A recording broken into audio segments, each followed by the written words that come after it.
Son meurtre, dans des circonstances extrêmement violentes, avait marqué les esprits. Ce matin, 16 ans après les faits et avant une nouvelle journée mondiale de lutte contre l'homophobie, un hommage a été rendu à François Chenu, un jeune homosexuel qui avait été tué en 2002 au parc Léo-Lagrange par 3 skinheads. Mathieu Guiraud et Philippe Cocampo.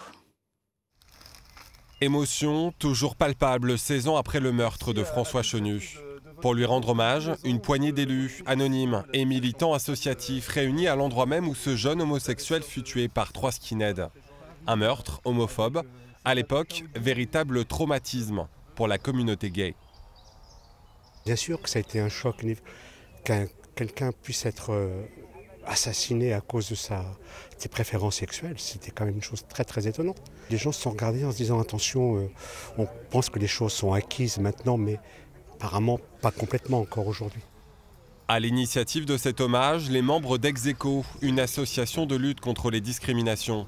À leur actif, un travail au quotidien en milieu scolaire pour sensibiliser au danger de l'homophobie, avec ce meurtre comme exemple le plus frappant.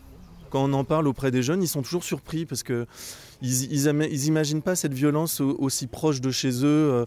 On a beaucoup parlé de la Tchétchénie ou d'autres pays, mais de se dire qu'à Reims, quelqu'un a été assassiné, souvent ça les marque. Si depuis 2002, la situation des homosexuels dans la société française s'est largement améliorée selon les participants, notamment grâce à l'ouverture du mariage, tous entendent continuer à se battre pour préserver ce droit fragile à la différence.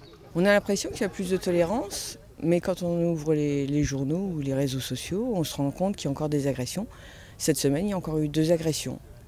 Une à Marseille et puis je crois que c'était à Paris.